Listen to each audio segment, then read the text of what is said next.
Hey guys, welcome to the first episode of the Kush Patel Show. Originally I said in the first, the episode before this, which was like an introduction to the podcast, that this was going to be just a bunch of people talking about specific topics. And here I have 5 other individuals, all of which who I know pretty well. And we talk about a lot of random things in this group chat that we have. So I'm going to just let them introduce themselves, starting with, on my screen, it's Prit right here. So, Prit, can you introduce yourself? I'm Prit. Cool. I don't know what else to say. All right, so right under him on my screen is Shailin. I am Shailin. Cool. I am a self-proclaimed expert in anything and everything. I only present fake news and studies that were not credited or, peer-reviewed. So take what I say with a grain of salt, or just believe it wholeheartedly. All right, then we have Dhruvesh, who's like the opposite of that, but... Hi, my name is Dhruvesh. I would agree that I actually not an expert in anything, but I think anyone who claims they know everything is also wrong. And then last we have Neil, bottom corner. What's up? My name's Neil. I am also not an expert, but I just go along. If someone's talking about something that I find interesting, I just give in my 2 cents. Yeah. Cool. So we decided on the 3 topics. I don't know if you heard the 3 that we fully like ended with on the poll that I had. Yeah, so. All right. So the first one was bailouts, and so me and Preet were talking about this yesterday, I think, and it was about big companies with bailouts and how they really shouldn't be getting bailouts in general. And then the whole thing with Shake Shack happened, and we were talking about that today. So what are you guys' I don't know, this is just an open question, but what is everyone's opinions on the big cap companies or mega cap companies with getting government bailouts? First, for our listeners, could you explain exactly what happened with Shake Shack? All right, you guys actually read that article. I didn't. You guys were talking about it, so I was save it for the podcast. So whoever brought it up first, I think it was Prit or Shailin. If you guys can explain what happened, it'd be better. Yeah, sure. I'll explain it. Essentially, Shake Shack was just returning the $10 million loan that is meant for small businesses, because the Paycheck Protection Program funded by the SBA ran out of money. And so the New York-based burger company that has several large restaurants actually got the federal loan because of the stimulus bill that was passed. And so the executives for that company decided to give that back because they don't need it. And of the $349 billion that was set aside from the stimulus package, $10 million is not a lot, but I think the ideal of what a company like Shake Shack is trying to do is it's pretty substantial and should be rewarded. All right, so does everyone agree with that? Because I don't know if that could just be a PR thing. I know 10 million isn't that much, like you said, but... So, it's not a lot for Shake Shack, but it is a lot for the small businesses it was intended for, right? Yeah. Of course, it's a good thing what they did. They returned the money that was given to them when they realized, they didn't need it. But I think this goes to a deeper issue where we need to look at how was this money given out? Because if a company like Shake Shack, who doesn't need the money, was able to get it, right? Yeah. That's an even bigger issue within the system than just Shake Shack getting the money itself, right? How many other companies do you think got this money that that they didn't need, basically? Definitely. So let's just take a look at what really happened. So they got this money. The SBA announced that they're out of loans, and then they said that, suddenly we're going to give back this $10 million. So let's say the SBA never ran out of loans. Let's say their budget was unlimited. Would Shake Shack have cared to give back this money? Well, the reason that they even pursued the loan in the first place is because of the law that was stipulated that any restaurant that has no more than 500 employees can pursue the loan. And technically, Shake Shack has 189 individual restaurants. So they're all individual entities for Shake Shack, and that's why they went ahead and pursued that loan. I don't think it's necessarily wrong for them to do something like that. Yeah. But at the same time, like, yeah, you do bring up a good point. Like, if there were unlimited funds, would they have then given that back? Okay, what about with like another company? If you were to just replace Shake Shack, do you think like I don't want to just come right out and just say the airlines because I know airlines are basically like begging for the money at this point, but like if this was like let's say another bigger like a Shake Shack is obviously pretty big, but like if this was like Taco Bell or McDonald's doing the same thing and giving back the money that they got, would it be as much of a controversy or like not a controversy, but just like would it be making headlines like Shake Shack did? Shake Shack. I mean, there's also other companies. There's Potbellies. There's the steakhouse that did get this money and they have yet to return it. So Yeah. there's people saying that why aren't they returning it, which is whatever. But there's a lot of people saying the only reason Shake Shack returned this money is because there was a large public outcry about the fact that the corporation, grabbed this money. Did you guys also hear about Harvard? Harvard received a $9 million aid through the government I didn't see coronavirus aid this. relief act, right? Are you aware as to what their endowment is? They have No. A lot. $41 billion, right? So 9 million is nothing. It's nothing, basically, but still, you have a company with a $41 billion endowment, right? Significantly large. It's Ivy League, well known, right? Of course, they're going to have this much money, but they still got $9 million. Just so you see, Shake Shack wasn't the only place where this money was given where, it wasn't needed. Yeah, I think one of the things that you mentioned earlier was how was the money even being distributed? Yeah, I was So, confused like, about that. just to give an example personally, like, we didn't get it, and we have like less than 5 employees or whatever. But a company like Shake Shack, obviously Harvard, whatever, they qualified for this or they got this. And you have to also consider the fact, like, what did they factor into it? Because we don't really know that either. Was it just like, oh, whoever applied first was like first to get it, or whatnot? Because then, yeah, obviously a mid-sized business or a big business in this case would have a significant advantage over getting this sort of stuff rather than like a true small business that probably actually does need it. So I mean, the way the application worked is that this was a first come first serve process where whichever companies kind of applied first, they were considered first. But even with that, there's companies who applied on the first day and did not get their application approved before the funding ran out. Dang. So all right. So with the first come first serve thing, and you said like there were companies first who didn't get it. Obviously, like we probably don't have a list, like an actual list of who came in order. But like, do you think they were prioritizing like the bigger companies? Because I know they're doing it in like percentages of some percentage would be a loan, and like they know that these bigger companies are going to be able to pay it back like immediately, and then with the equities that the government was buying for the companies, like do you think they were prioritizing it in profit of the government at the end of the day, or were they actually looking out for the little guys, meaning the small businesses? I don't think anything under this administration can be looking out for the little guys. I mean, we see it over and over again where the big guys have gotten bailed out over and over again, and all the little guys have failed out. I've said this country is socialism for the 1%.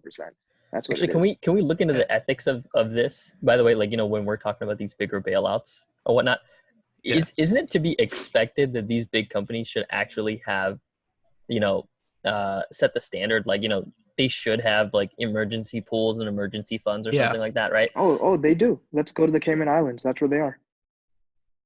Oh, you did mention this yesterday. I remember that. Yeah, that is actually it. Does I'm so referring to the loans.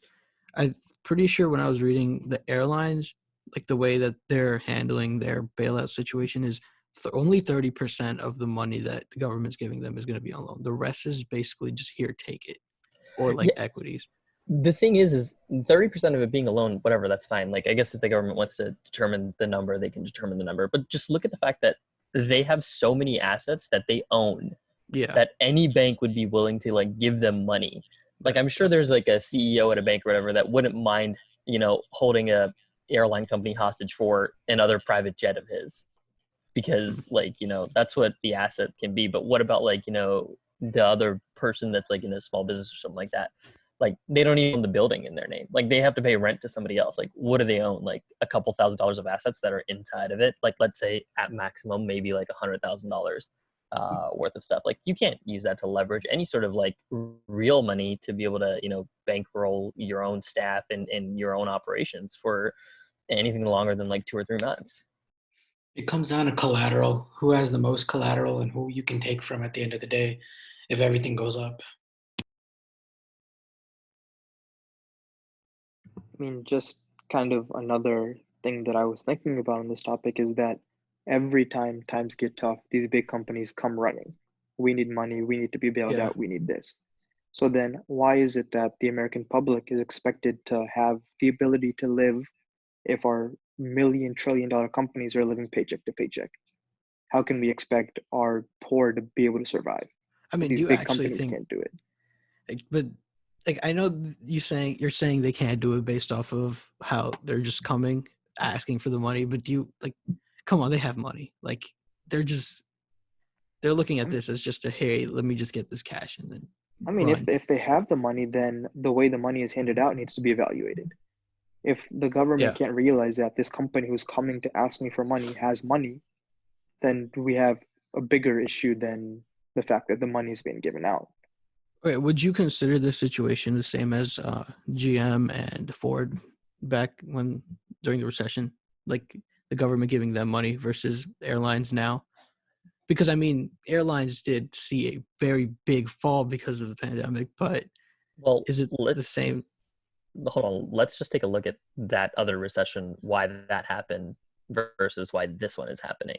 It's two Okay. completely different causes, right? Yeah. For GM and Ford, it's not like Toyota and Honda were hurting for cash or were doing worse. Yeah, that's true. Right? There's companies that were growing within the recession, and the government bailed out GM and Ford and Chrysler and so on and so forth. Yeah. Mind you, mostly all American manufacturers, right? For a Yeah. very specific reason, because it continued to preserve what was the American workforce. So I kind of understand that. Whereas with this, I can't, I don't really get why they would want to bail out an airline company just Yeah. because of something that's completely like out of their control. I mean, not that I agree with them, bailing out other people as well, like the big auto insurer or the auto manufacturers that were there. It's difficult to justify like not bailing out one versus bailing out another.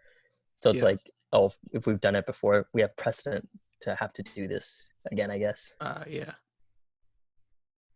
There's this interesting take that was done by this guy. His name is Chamat Palihapitiya, and he's the CEO of Social Capital. I think I sent this video to you guys about. He was talking about the airline industry, and basically what he was asked by the news interviewer was that, hey, should we let these airlines fail? And this guy straight up came out and said, yes, we should let them fail.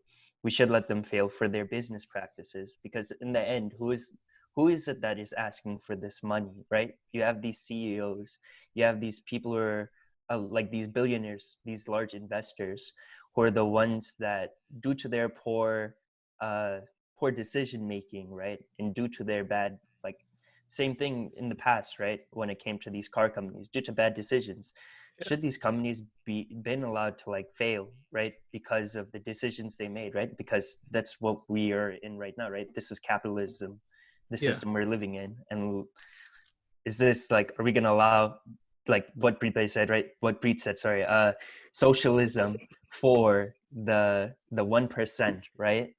Yeah. When you look at it. I mean, let's look at their habits. If we look at what happened after 9/11, the airlines were bailed out. After Yeah. 9/11, all of those big companies, Delta, Southwest, American, whoever you want, they should have realized that their industry is very vulnerable. Because if an event happens that causes fear of flying or causes restrictions in flying, that industry is essentially not profitable anymore. Yeah. And by learning those lessons, they should have realized that, okay, let's save up or make a plan or whatever for when something like this happens again. But instead of making a plan, what did they do? They spent all of their additional profits they got in the past 4, 5, 6 years on buying Yeah. back their own stocks. So let's look at their habits. If you're So not going to, it's a pretty bad like business model overall. Just, I mean, if you think about it this way, I was thinking about how I'm pretty sure nothing like this has ever happened in terms of pretty much all of the planes in America are just grounded. Like, do you think they, I mean, obviously they should have expected it in terms of expect all of the possibilities, but like, did you ever think that there won't be a single plane in the air for this long amount of time? Well, Like, yeah, let's take a look at what these companies actually do, right? They have risk departments. yeah, They associate that. They obviously, consult with people. Obviously, pandemics and things like that are something that are on their radar that they think Yeah. about, that they should know about. So there should have been a contingency plan for this. okay. But besides all that, right? Like, think about where does the money come from, right? A lot of Yeah. these companies are really good at doing what? Avoiding taxes Yeah, and whatnot, right? And it's not like Amazon. it's not like there's this forced way to be able to, tax the American company or whatever, or multi-conglomerate whatnot Yeah, for money. It's not really easy, and it's not like the $2 trillion in the stimulus package came from taxing American yeah, business. it came from Americans. It came from Americans that were working within inside of these businesses and things like that, right? And like that's where a majority of this had come from. The government gets that money through taxes, but not a lot of it is from businesses. And who's bailing who out at this point? The people are bailing out the companies that are then Paying furloughing them them back. or Yeah, laying them off or doing whatever. So it's just like, okay, you're going to bail out your employer, but your employer is just going to kick you out to the curb. Like, yeah, and where does that like make sense? At some point, I think maybe we need to wise up as a nation and be like, are we really doing the right thing? Because if capitalism is to actually, continue, then maybe we need to let some of these businesses actually tank, fail, and go under, right? yeah, I think I brought it up in our chat earlier, right? When Blockbuster was losing out to Netflix, or the bailout for Blockbuster, yeah. it wasn't there because they lost, at their own game because somebody offered a better product. And like the business model, like Dhruvesh Amin said, like the business isn't working, just let them fail, just let it fall and burn. Basically, like let the plane companies or airlines just give up. But there's another thing in that argument. It's a lot of these airline companies, or not a lot. I'm just going to use Delta as an example. It's a very big one, but they also own American Express. So like they do have backups. So like if a Delta, such a big company, also owns one of the biggest credit card companies in America, and they're getting this money as a bailout for. I mean, is it really a bailout at that point? You're Delta and Amex in one. You're running two companies. They both go down, but like a credit card company is not going to completely just go under within like a few months because of this. You see the banks are still doing fine because during the pandemic, but I just don't see the airlines going and like deserving this money in a way. But you're right, like this is Americans paying to basically get fired, which makes no sense at the end of the day. And we do as a nation need to like rethink this, but because of this administration doesn't look out for the little guys, kind of screwed. Anyone So else have anything to say we about did make a little bit bills? of progress, I'll say, in the sense that we learned a little bit from the mistakes that were made back in 2008. when it came to that $700 billion the Wall Street bailout, right? Yeah. There's a big outcry that happened against insurance companies. I think it was specifically AIG, that so after they were given the bailout, their CEOs were given huge bonuses, right? When that bailout was given to them, essentially showing that, hey, that money was taken, and then where did it go? It went straight to the top. Yeah. Now, I believe in the CARES Act. I know the Democrats were trying to vie for more just accountability within this. So to prevent like the stock buybacks from happening, they tried to I believe they have like a congressional committee specifically made to look over the appropriation of this, the different amount of money that may be going out.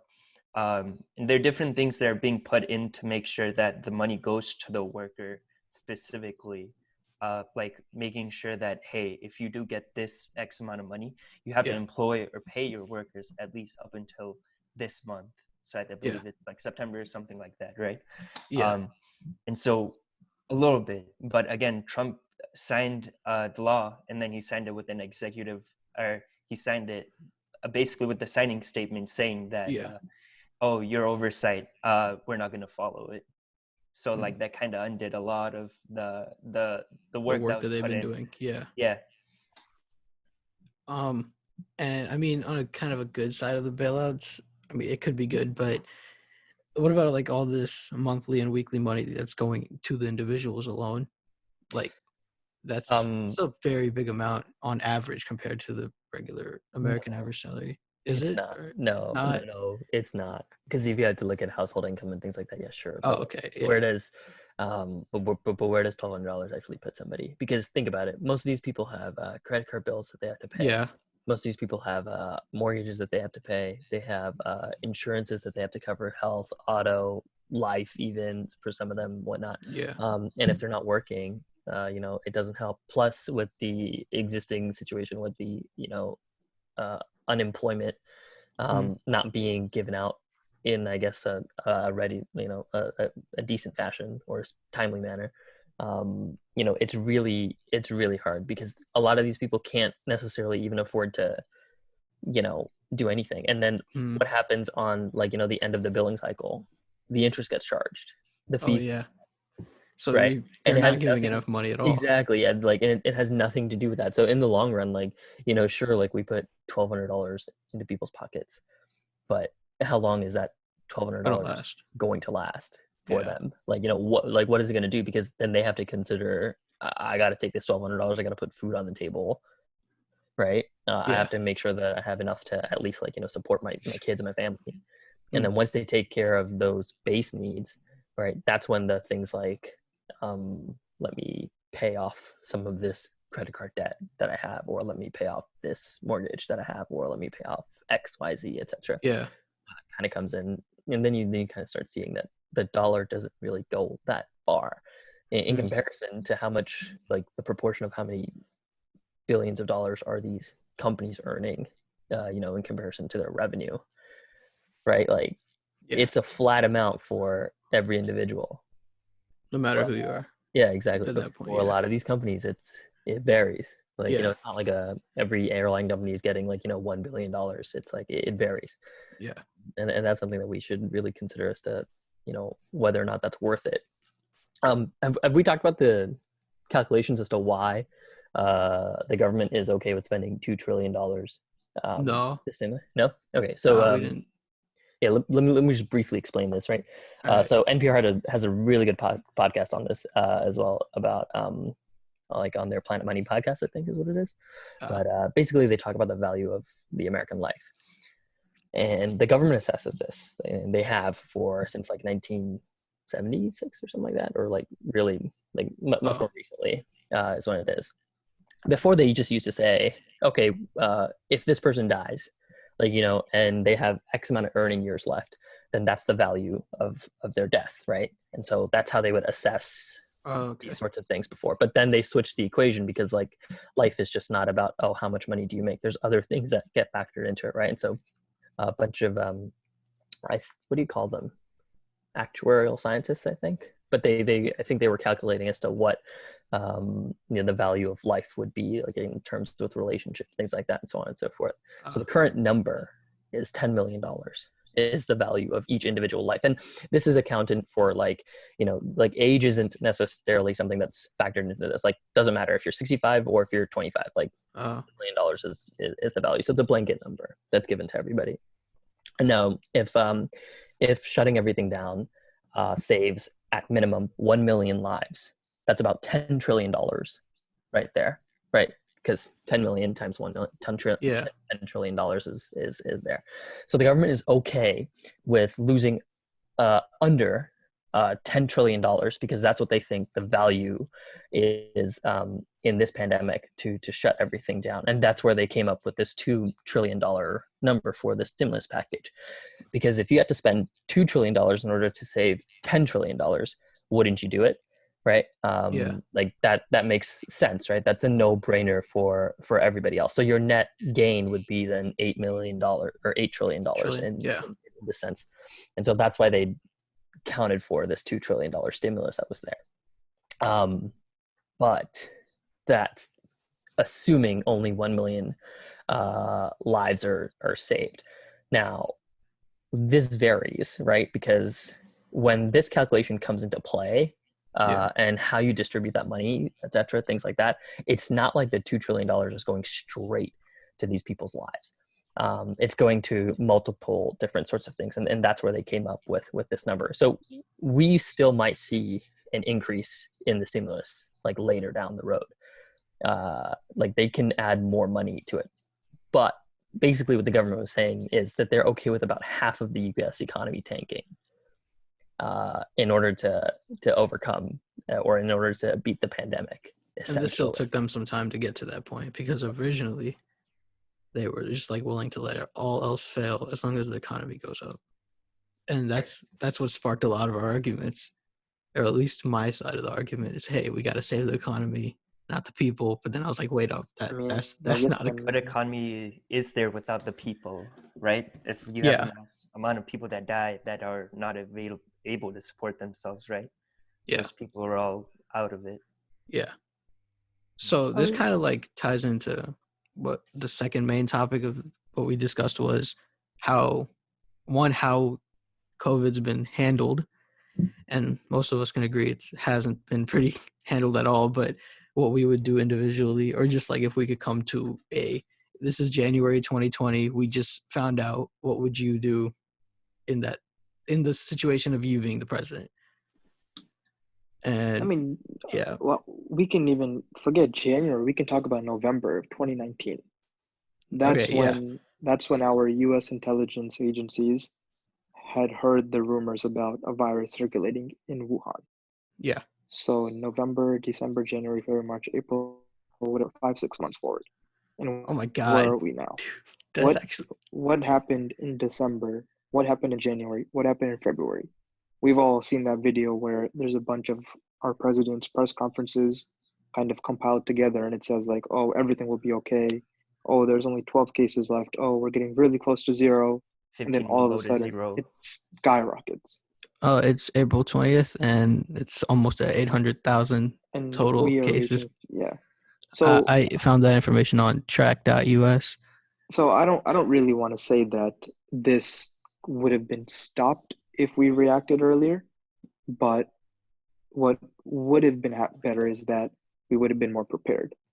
If we realized in January, okay, this is a real threat to us, then let's start invoking the Defense Protections Act. Let's start forcing these companies now to make ventilators, to make PPE. Yeah. So we have it for when we need it. And if we even look at the whole issue of mass testing, that is one of our biggest hurdles to opening this country back up again. If we can't test the population in a very mass manner, then there's going to be absolutely no way that we can let the country open back up. I mean, that's not the only hurdle. There's also people just going outside on their own. I mean, people going outside on their own, that's whatever. But if you can't track who has it, if you can't track who they've been exposed to, then it's not logical to open things back up.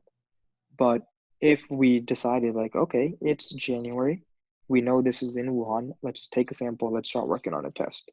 Yeah, Maybe right now, mass testing would have been a thing for over a month. definitely. But I agree with that. instead, we had Larry Hogan, governor of Maryland, buy 500,000 test kits from Korea. So We have thing I just want to point out, right? This this coronavirus is not necessarily something that we haven't seen before, Oh yeah. right? We've seen MERS, we've seen SARS, right? So I think you bring up a really apt point in saying that when this thing was circling around in November in Wuhan, that should have just raised alarm bells because they knew what type of virus it was. They knew it was a coronavirus. Like they knew that was what the family viruses that this thing belonged to in. And so there was always going to be this potential for this thing to break out, but not counting why we didn't act as a country, earlier on this, right? Because that wasn't our choice. Maybe we would have done it differently, or maybe if in a different administration would have done it differently. Yeah. But just take a look at the current state that like we're in, like in January or whatnot, where people are like still traveling fairly freely, things like that, etc., whatnot. I mean, I flew to India January 9th. Right? I didn't think it would, like this was that big of an issue then, and then I come back and then like everything starts going down. January 27th, I landed in the U.S. Right. And Were you considering like wearing a mask? when I came back? Yeah. No, because it still didn't enter the U.S. when I came back, but I did eventually start considering Our first wearing a case mask. was in January, I believe. It was? Yeah. Yeah, it was Yeah. January. So what happened was No, the first death didn't happen yet. That's what it was. Yeah, so there our was a first case. Yeah. case and South Korea's first case, they're both around the same time in January. When you look 1 month out, right? South Korea was at that point where they were testing 10,000 people a day. When you look at where we were at the same time, we were barely testing people. We were struggling. We're still struggling. We don't have the tests that we need.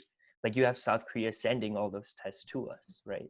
Yeah. Also, if you look at that, right, they were testing 10,000 people in that day. If you've ever seen the Netflix series Pandemic, I think it's Dr. Sira Madad or something. I forgot her name, but she said that we don't even have the capacity to handle an influenza outbreak in New York City, let alone an outbreak of any other virus that would happen. And influenza is something that we've seen really common, especially amongst the United States. And those numbers just were really inflated. And that's probably why a lot of the downplaying happened for COVID-19 in the beginning. But her, saying that, and she's the one who's supposed to be responsible to handle pandemics in all of New York City's health, hospitals and things like that. And she said that we don't have the capacity to even handle this. And this is a year before the COVID-19 outbreak even occurs. A year later, this thing happens. So we have to really consider, were we even prepared? Forget the federal level, but were we even prepared at a local or a state level in any of our states to handle something like this? I mean, if New York isn't, shockingly, no one is. probably not. Yeah. If you had to put this in, okay, go ahead. I mean, yeah, so the preparedness definitely wasn't there. But when we had those 4 or 5 months, why didn't we act? We've all seen that NPR report that came out that said that the president directly basically told people, like, don't release these tests or don't. I don't remember exactly what happened, but it was something to the tune of where he wanted to protect his chances for re-election. Why is it that in the middle of a global pandemic, our president is not worrying about the lives of his citizens? He's worrying about his own re-election in November. The World Health Organization had hundreds of thousands of tests ready to send to the US to give to us while we were developing our own tests, right? That could have helped stop the gap to some degree of we were able to test or mass test in areas where we knew breakouts were happening, right? We denied those tests for whatever reason. I mean, God knows. But I mean, yeah, it's pretty obvious, right? That there's some speculation here that Trump wanted the production to be in the country. We didn't want to and we also didn't want to increase our tests, our number of coronavirus cases. So we wanted to keep, but again, that's all speculation. Yeah.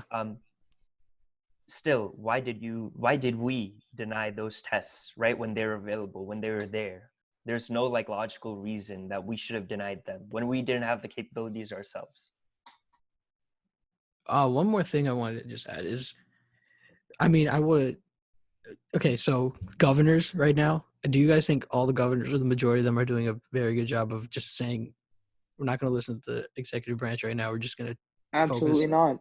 You don't at all? Brian We Kemp see is some governors doing an exceptional job, Yeah, but then and we then see the there's- governor of Georgia saying, "Oh, Friday, April 24th, let's open up the gyms, let's open up the barbers, let's open all these things back up." Where I don't think we're at a point where you can open up something like a gym where there's so many chances for there to be Yeah. transmission via surfaces.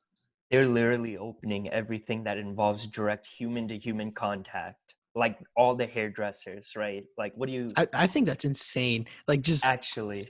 okay. So that, and then I don't know. I was talking about this to somebody. I forget who, but this is kind of like our third topic, which was the businesses that are like either done after this, like when we're all back to normal eventually, or the ones that will just take like this as their like springboard to just go skyrocket into the market.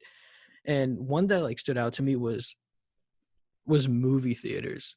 I don't know, was I talking to you, Preet, or was I don't know who I was talking to, but I Yeah, you were mentioned like, talking about movie theaters. okay, I personally do not think movie theaters will survive this. I think they're like they were already on edge for the last 10 years because of streaming networks and like just like the internet, but I think now it's just it's You the had axe. the movie theaters on their way out, and you also had the malls, dude. Yeah, the malls Imagine too. I all think the the malls. malls were already closing. They're already on their way out. But how much do you think this just sped up their Like like who wants downfall? to go out and like go shopping with someone or like as a group? Like going to the mall used to be a thing that like you do with multiple, like you don't just go alone to the mall. Like this was a thing. Or movies, like pretty sure you've never gone to the movies alone to watch a movie. I mean, Like, I think rather than looking at which industries are going to be out after this, let's just talk about how our culture will be different after all of this. oh yeah, Because let's face it, after this isn't going to be a 1-2 month kind of thing where we're all stuck at home. We go back out. This is going to extend for months, perhaps even years. yeah, And after something of this magnitude, it definitely will change the culture in this country. For example, one thing that for sure will start is masks. They're definitely going to become more commonplace, Hmm. especially until a vaccine comes out. Sure, let's say we open up everything in the country by October. But if there's no vaccine, currently there's no proof of immunity once you already get this. So who in their right mind is going to feel safe going out without appropriate PPE? Not many people who can think logically. Just a side note, the Yeah. amount of people that I've seen with N95 masks that are not healthcare professionals is insane. Oh, absolutely I'm just insane. like, where are they getting this? But I think you're right. I think masks will become more commonplace. I think we'll see more people traveling with masks on, especially on airplanes and things like that. Not because they're scared of maybe even COVID-19, but just like of catching any disease, because it's just Yeah. opened up to a lot of people just how vulnerable they are when it comes to like traveling through these basically cesspools of bacteria that are called airports. I mean, Sure. let me just tell you about something. So I flew the weekend before kind of all of this went down, Oh yeah, you about kind did of go March 12th, 13th. That was when the NBA shut down. Des I Moines. flew out to Des Moines on that day. And basically what I saw is I get on the airplane and I see everybody pull out Clorox wipes. But I flew a couple of months earlier than that, and nobody cared to wipe their seat down. Nobody cared to pull out Yeah, Clorox and make sure that things are clean. But yes, there was a mass virus on the loose, but that doesn't change the fact that there's countless other bacteria that are always there.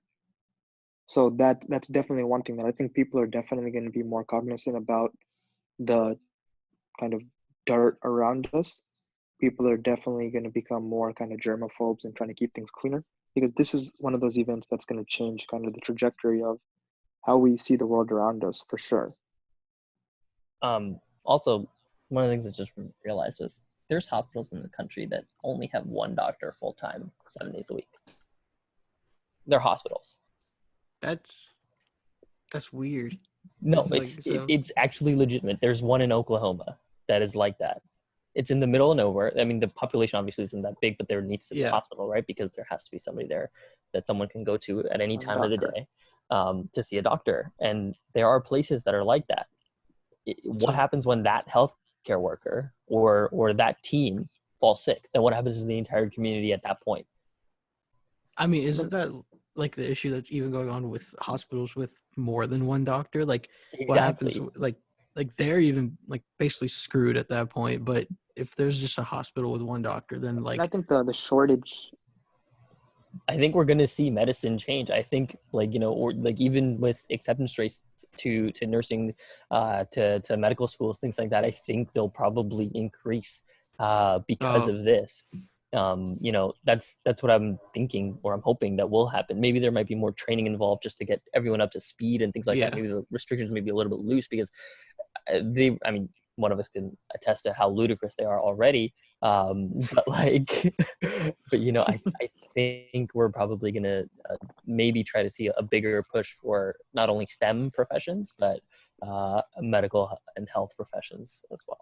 How I much mean, do you for sure. guys Yeah, think what's that up? this is gonna affect like the push for like public policy in regard to like things like Medicare for all or like public education funding for I like the medical profession? I feel like a lot of this is gonna open a lot of eyes, right, to all this different stuff, especially if you have a family member, right, who many people will have, I'm sure, coming into the future yeah, that get infected with COVID, but that they're not able to afford treatment that's needed. I know a lot of places right now I've seen aren't charging for some of this stuff, but in the long term, like we don't have a government that supports you in that way, like yeah, medically, right? You're gonna have a family member who's dying. You're gonna be stuck with the thousands and thousands of dollars, right, yeah. with a bill, and they're not gonna be able to pay it. What's so gonna I happen? think there's a double-edged sword to this from this whole pandemic. One is that the kind of shortage of physicians, nurses, blah blah blah, is really kind of highlighted in this pandemic.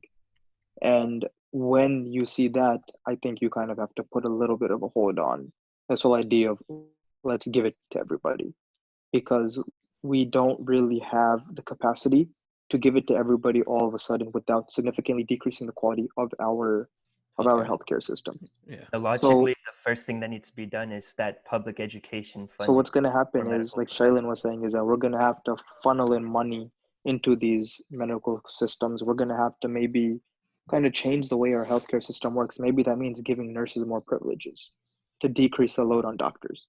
yeah, Maybe that means making it easier to get into medical school, to have more doctors out there. I don't know what it's going to mean, but there's going to have to be something that there's a step before we get to Medicare for all. And I think this pandemic has highlighted the need for that step, because we can't just yeah, open the floodgates and expect it to be okay, yeah, because that's what happened. This pandemic opened the floodgates and it's yeah. not okay. So I had like two. Okay, so while you were saying that, I was thinking of, so pandemics are pretty much like like very rare compared to a war, right? And I know we were always making that comparison of like doctors and medical professionals being like military combatants, and how like there's a parallel to be drawn there. But if you think about it, like I personally don't think that this is going to cause it, like the single United States of America to make changes in their healthcare, but I think it's going to be like World War II, and then the UN was formed, and then like different treaties were signed, or just peacekeeping because of war. I think pandemics are going to cause a lot more of unity in terms of other nations coming together and be like, we should address this I don't as think a. so. You don't? Other nations are well prepared. Their healthcare system is ready I for mean, the Prit, fact that no. everybody needs this. And I, I think you should maybe treat this more like a disaster. Like think of like what oh, happened after 9/11, so right? more FEMA How related much than. how much did the country change? No, I'm saying like so think of 9/11, right? How Yeah, much did the country change after that happened? How much freedom did you have to do whatever the hell you wanted essentially yeah, before that? And then after that, right? yeah, There's so much that changed within the country. That was like a turning point in the country. I think we're going to see something similar to that right now. yeah, Again, depending on how bad it gets, right? This has never happened in the country before. yeah, Like the last like big pandemic like this was in like 1918, right? It was the And Spanish flu. yeah, No one is alive basically from that time. Very little are alive who remember yeah, that, right? But this right now, right? No one's ever. How many of you have ever had to stay inside your house for this long? never, literally never. Right? I mean, I think we Yeah, can already see the changes in our healthcare system. One is that they're charging nothing to be treated for coronavirus. That's never happened before in the history of this country, where yeah, you're essentially telling people, okay, you can come and get treated at no cost. And I think that right there is kind of opening people's eyes and showing that, okay, we have the ability to do this. If you look at the yeah, stimulus package, the government just pulled out trillions of dollars like it was nothing. exactly. And it's like, And I is this think what it it's, took? Like yeah, thousands and you're thousands of showing you're lives? Is showing that your what it took? hand. You're showing that you have the Yeah, ability to do all of this, but we're not the 1%, so we're not going to do it for you. And you guys know our northern neighbors. At the same time, Canada has a healthcare system that's for all. On top of yeah. that, they're giving $2,000 a month for their stimulus. I think it's just a little bit unfair to compare The us to population Canada. sizes, man. Yeah, I don't Population think we sizes are can different, compare country sizes are different, ourselves things like that. to the one person every like 500 square miles country. Well, yeah, but you also have to look at their population in proportion to us. We have a larger Is that population. actually We have a accurate, bigger Preet? economy. Yeah, No, that's true. there's no accuracy to that Yeah, I was statement. gonna say one person for every 500 square. Yeah, like Wait, It's we deep, have more Quebec, people deep. that we tax. We have larger companies within our country that like we have the ability to tax, but we allow them to take loopholes. Like it's not. This is stuff that we know Yeah, right now. Like it's not. We pulled $2 trillion out of where? nowhere. It was just there. Exactly. I mean, that's like cupboard money. Like, you just have it ready, like, for the U.S. government. I While think. Canada, while giving universal healthcare, also decides to give $2,000 a month to their people. Think of Well, there's also two different cultures that we have to really take into account as well, between ours and between Most America and definitely. Canada. Yeah. But I think one of the things that we'll probably see are and maybe the entire perspectives for a lot of people will shift a little bit more towards the Democratic end than the Republican end of things as well, because there's a lot of people that were already opening their eyes to as to what the ideals that they wanted, what they were standing for, and Oh, I as can to just what was test to that. happening. So yeah, do you want to share what your views were prior? I mean, I mean, don't know. I'll just say it. Prior to this, Okay, no, this it Let him wasn't. speak for himself. Let him speak for himself. Okay, prior to this, I was like very economic. I guess I don't know how to put. I was very optimistic about the economy. I was like, we should focus on the economy more. We should take care of the money before we. Okay, I didn't want to put it in like the most rude way possible. Care for money before people, but then I was like as the numbers were growing, I thought like it wouldn't be this bad. And then I was like, screw it. This is not the world that we should be living in. Money can just like we said, like the U.S. is okay with 50% of the economy failing, but we have to save lives. And then I was like really mad about how people just not giving a crap and just going outside protesting, like saying hashtag open America. And I'm just like, this is actually absurd. Like there's people who are believing this is still a hoax. Like this doesn't exist. That still baffles me. Like I don't know about you guys, but I mean obviously you guys agree with that, but it's just the culture, it's the media, it's the entire thing that's built up over these past couple of years. Just a common distrust for the media, of course, but also scientists, also anyone who tries to tell you anything, from any sense of authority.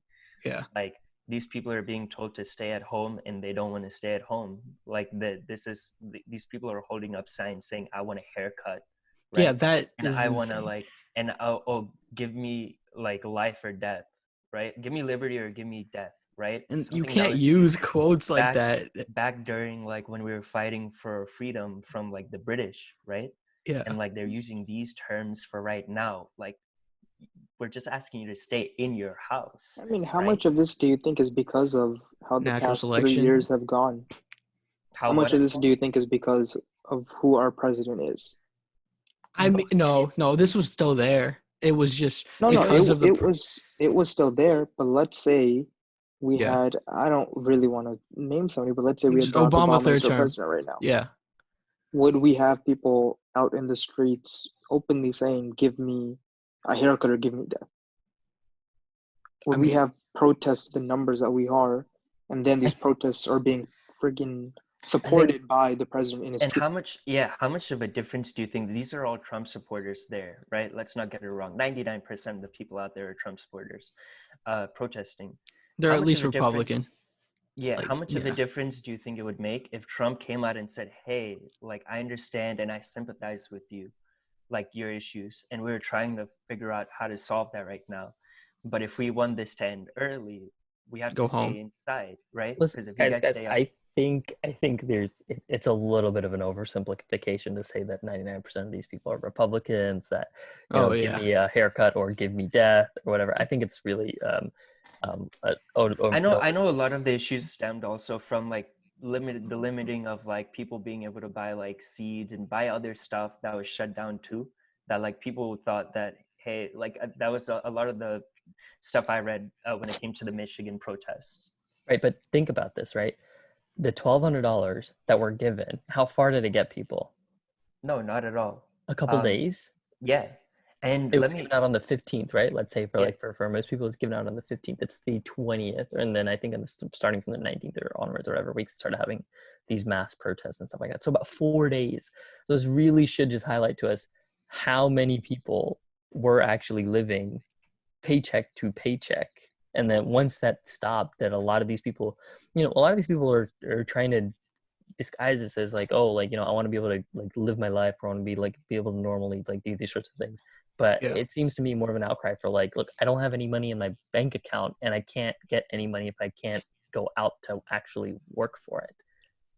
I feel we're giving too much like focus on these people also. So if you look at the protests, it's only a couple hundred people out of the millions and millions that actually do live in that state, right? I mean, but then there's people in Jacksonville going on the beach, and that's more than 100. Think forget the fact that there are people protesting. Forget the fact that there are people going out, because regardless of who is in power, it's gonna happen. Because like Shailin just said, running out of money, you're going through times of desperation. But the issue comes when our president says that this type of behavior is okay. And like when you are in that kind of power, you cannot tell people that, oh, let's liberate Michigan, let's liberate Virginia. Yeah. Because what are you being liberated from? A little bit of being stuck in your house with your family? Yes, it's hard to not have any income flowing in, but like people are saying, it's better to be 6 feet apart than 6 feet under. Why haven't we taken what Italy has done in the sense of just freezing bills? I think a lot of people would be okay with staying at home. Capitalism. That's why. I don't think we could do that here. Okay, but is it still capitalism to, give $2 trillion to everybody? Okay, you have. I mean, like, but come on. Yeah, but $2 trillion for the U.S. It sounds like a lot, but really, is it? Like, is it capitalism when we're currently bailing out our farmers who were hit after Trump did those tariffs on China, and the farmers lost the people they're selling to, but we've been supporting them, right? Like, we've been doing this for a while now. The farmers have been getting a steady amount of like money from the government because of the tariffs. Because of the tariffs, they lost a lot of business, and because of that, like Trump's of course a middle America guy, he didn't want to let his farmers die. Without any money. So of course they're supporting them, like, which they should, of course, after the tariffs. I think that's pretty accurate. He's a middle of America kind of guy, and he didn't want to let them die. But yeah, it's been happening. But now more people are affected, of course, and this can't be like swept under the rug, right? Like there are actual numbers of death to this. I'm curious to know that the calculations that the people within the White House did. I'm curious to know if whether or not the amount that it would cost for us to freeze mortgage payments, credit card payments, loan payments, etc., things like that, was more than $10 trillion. Because I have a feeling it probably was, and that's why they chose not to do it. Because then those companies would simply ask, America, be like, hey, like, who's going to pay for this, right? Would you Yeah. guys then be okay if, we had a stimulus package for those companies that lost out on, rightful earnings, I guess you could say, Yeah. because of that? Because I think I'd be okay with that. I'd be okay with that. That would make sense. Because they're literally giving up their product for free at that point, and it's like they don't have to do that. Or I guess they would have to do that, but like that's the government going into their business. And then they technically would be owing them. And I think it makes sense. Like if I was a utility company and I was told I can't charge people, but I still have to provide them the same service, Yeah. I would expect something in return then if I can't charge the people that I normally would. And I mean, I don't think that was necessarily the wrong thing to do. I don't think that that's a bad thing to do per se. And I think maybe that's the step that we should have taken rather than funneling billions of dollars into an industry that is going to be shut down anyways. When you do that, the $1,200 is a more reasonable amount, because then you don't have all these payments to worry about. That $1,200 is strictly to support you during this time. Yeah, and I think, yeah, you're right. And I think that goes a long way. And maybe a lot of these people would have just stayed at home. So that's probably my answer to like, what would I have done differently is probably do that. Like have people not worry about their mortgage. Their bills, yeah. There's an interview I saw a little while back, and they interviewed Stephen Mukin, and basically what they asked him, I mean, he's the Secretary of the Treasury, right?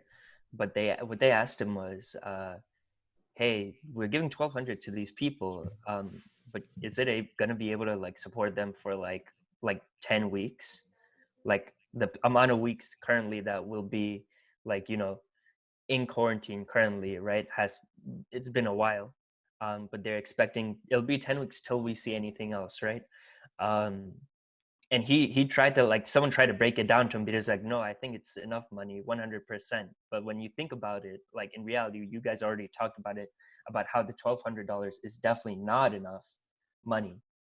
It's just a big disconnect from like the person at the top, right? These people don't understand it, don't see it from the perspective of like, oh, we have all these bills. It's not possible at all for us to be able to live.